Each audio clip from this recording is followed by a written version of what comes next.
So student, जैसा कि हम लोग एक इलस्ट्रेशन कर चुके हैं जहाँ पे हमने अपोर्शनमेंट करना सीखा प्राइमरी ओवरहेड्स को। अब टॉपिक आता है कि जैसे हमारे पास सर्विस डिपार्टमेंट के कुछ खर्चे होते हैं तो उन्हें हम प्रोडक्शन डिपार्टमेंट में कैसे डिस्ट्रीब्यूट करें।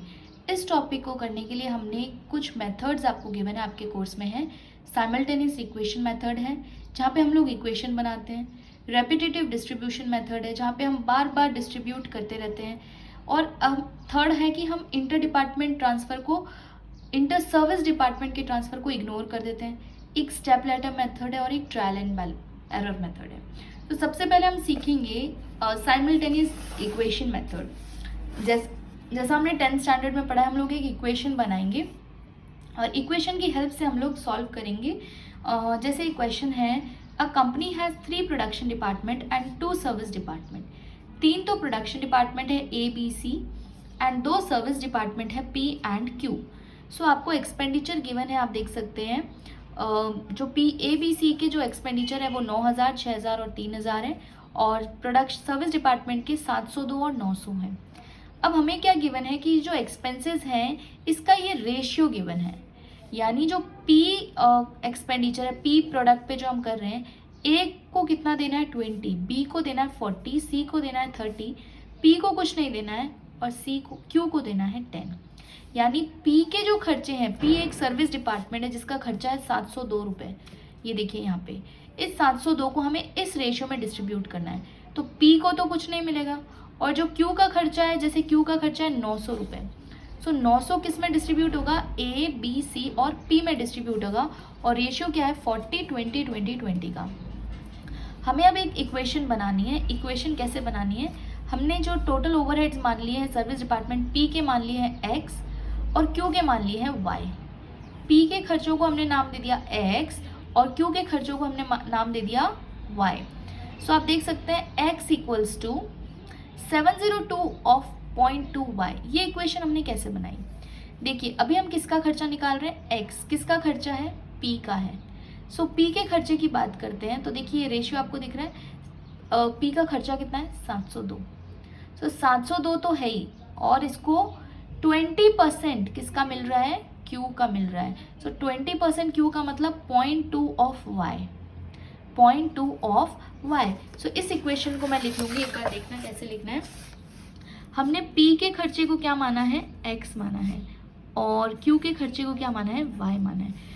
अब P और Q कैसे आपस में इंटर कनेक्टेड है, देखो P का जो खर्चा है वो कितना है, Q में कितना गया 10% गया। P का खर्चा Q में कितना गया 10% गया, 10 ऑफ X और 0.10 मान लो, 10% है ना तो 10/100 हो जाएगा, सो 0.1 हो जाएगा।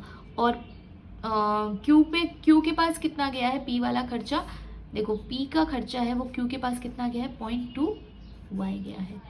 ठीक है, 0.2Y कैसे हो गया, ये खर्चा किसका है, Y Q के पास गया है, कितना परसेंट गया है 2%। एक्सपेंडिचर किसका है, P वाला है, लेकिन Q के पास कितना गया है 20% गया है, ये देख रहे हो आप। ठीक है, ये 20% गया है और Q के पास कितना गया है 10% गया है P का। सो इस तरह से हमने आपस में जो इनका रिलेशन है उसको इस्टेब्लिश कर लिया है। अब हमें क्या करना है, इक्वेशन बनानी है। इक्वेशन देखो क्या बोलती है, सबसे पहले हम बात करते हैं X मतलब P के एक्सपेंडिचर। P डिपार्टमेंट जो है सर्विस डिपार्टमेंट, क्या यहाँ पे सिर्फ सर्विस डिपार्टमेंट लिए जाते हैं, यस। अभी हमें प्रोडक्शन डिपार्टमेंट को नहीं देखना, प्रोडक्शन डिपार्टमेंट नहीं देखना है, A, B, C नहीं देखना है, अभी हमें सिर्फ सर्विस डिपार्टमेंट देखना है, P and Q। So P का जो खर्चे है उसका हमने X नाम दिया है। X किसके बराबर है, P का खर्चा देखो कितना है 702 है एक तो, और 20% Q का भी तो है इसके पास। इन दोनों का रेशियो देखो, 20% Q का है और खुद का कितना है 702। सो हम 702 ले लेंगे और Q का कितना खर्चा है इसके पास 0.2Y, क्योंकि Q अपना 20% दे रहा है ना उसको, और P अपने Q को कितना दे रहा है 10% दे रहा है। तो सेम चीज़ हम Y का करते हैं। Y का खुद का खर्चा कितना है 900 रुपये है, ये देखिए 900 रुपये। और उसके पास P का कितना खर्चा आ रहा है 10% आ रहा है, ये देखो। ठीक है, सो 10% यानी कि 0.1Y। तो ये हमारे पास एक इक्वेशन बन 0.1X हो जाएगा। X क्यों होगा, क्योंकि खर्चा X का है और P का है। P के खर्चे का नाम X था, X का 10%। ठीक है, ये x का p का ये डिपार्टमेंट है, p का 10% लेना है q के पास और q का 20% लेना है p के पास। तो इस तरह से हमने ऑपोजिट इक्वेशन, देखो जब हम x निकाले तो y लिखना है, y निकाले तो x लिखना है। अब जैसे हम 10th और 12th में इक्वेशन सॉल्व करते थे, सेम वेज हम लोग यहाँ पे भी इक्वेशन को सॉल्व करेंगे। सो इक्वेशन सॉल्व करने के लिए पहले तो आपको जो इसको सिमिलर करना पड़ेगा। सिमिलर किस सेंस में कि हमें कोई ऐसा नंबर सर्च करना है जो हम लोग एक ही बार इनसे मल्टीप्लाई करते हैं। तो पहले मैं सोच रही हूँ कि हम इसको 10 से मल्टीप्लाई कर देते, फर्स्ट इक्वेशन को 10 से मल्टीप्लाई कर दिया। सो 10 इंटू एक्स हो गया 10x, ठीक है, और 10 इंटू 702 7020 हो गया, और ये पॉइंट 2x की जगह 2y हो जाएगा। 0.2 को 10 से किया तो 2y हो गया, ठीक है। सो ये फर्स्ट इक्वेशन इस तरह से रेडी हो चुकी है। अब हमें क्या करना है, अब हम लोग डायरेक्टली क्या कर सकते हैं, जैसे सेकेंड इक्वेशन है, सेकेंड इक्वेशन को हम किससे मल्टीप्लाई कर सकते हैं, ये हमारे पास सेकेंड इक्वेशन है, y equals to 900 plus 0.1x, 900 plus 0.1x। क्या हम इसे भी 10 से मल्टीप्लाई कर सकते हैं? यस, इसे भी हम 10 से मल्टीप्लाई कर देंगे। तो इसका क्या हो जाएगा, 10y equals to 9000 plus 1x हो गया, ठीक है। तो अब क्या ये पॉइंट हट गए तो थोड़ा इजी हो जाएगा। अब एक काम करते हैं, दोनों इक्वेशन को शिफ्ट कर देते हैं, जैसे इसको x की तरफ और इसको y की तरफ। तो इसको तो हम ऐसे ही रहने देते हैं 10x माइनस 2y। इसको जब हम यहाँ लेके आएंगे इक्वल टू के तो ये माइनस में हो जाएगा, इक्वल्स टू 7020।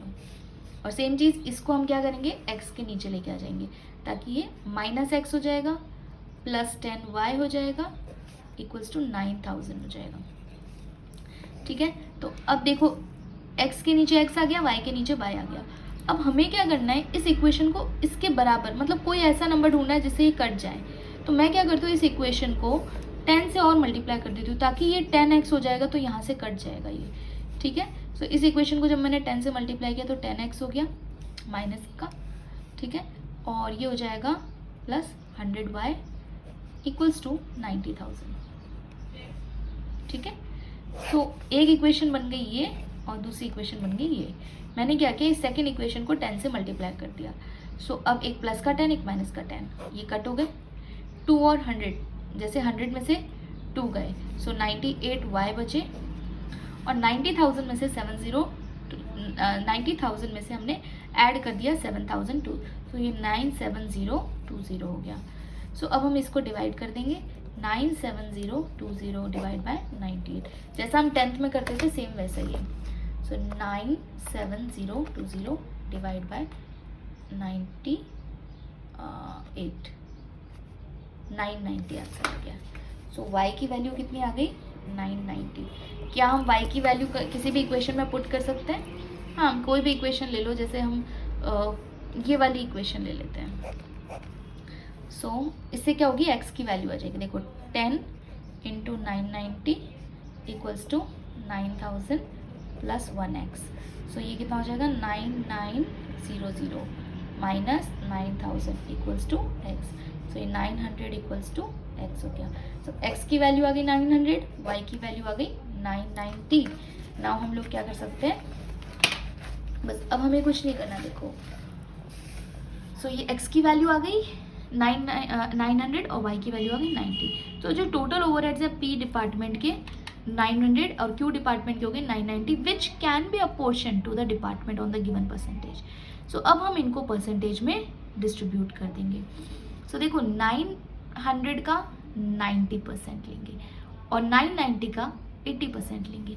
80% क्यों लिया है, क्योंकि बाकी तो हमें P का जो खर्चा है वो Q में दे ही दिया ऑलरेडी। ये देखो कितना बचा, 4 और 3 7 8 9, ए बी सी में बटेगा ना। P और Q का तो हमने रेशियो अपने आप ले लिया, यहाँ पे इस इक्वेशन बनाते वक्त हमने अपने आप ले लिया, इनका इंटरचेंज हमने अपने आप ले लिया।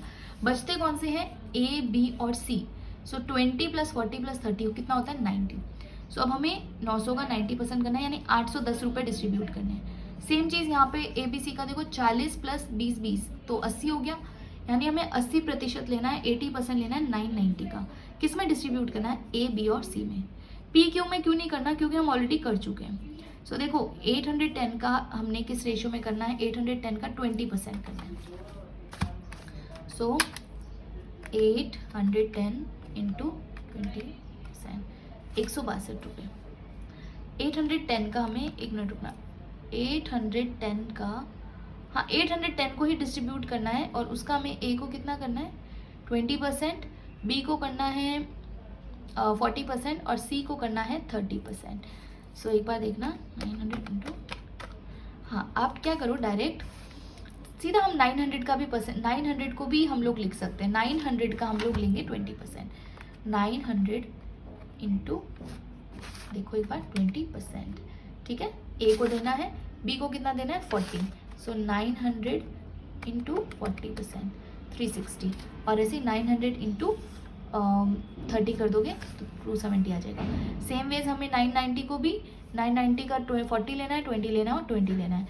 इस तरह से डिस्ट्रीब्यूट करके हम लोग इनके ओवरहेड्स को कैलकुलेट कर सकते हैं। और ओवरहेड्स एज गिवन कितने हैं, ओवरहेड्स देखिए इनके कितने हैं, 9, 6 और 3 ऑलरेडी हैं, और पी और क्यू के भी ऐड हो जाएंगे। सो इस तरह से हमने इनके खुद के पूरे टोटल ओवरहेड्स हमने कैलकुलेट कर लिए। So it's very easy. आपको क्या करना है, पहले तो ये एक्स और वाई कैलकुलेट करना है और जितना जितना परसेंटेज यहाँ पे गिवन है उसको मल्टीप्लाई कर देना है। याद रखना सर्विस डिपार्टमेंट के जो खर्चे होते हैं ना, सर्विस डिपार्टमेंट मीन्स इस क्वेश्चन में सर्विस डिपार्टमेंट कौन से थे, P and Q. So P और क्यू के खर्चे आपको डिस्ट्रीब्यूट करने हैं ए, बी और सी में।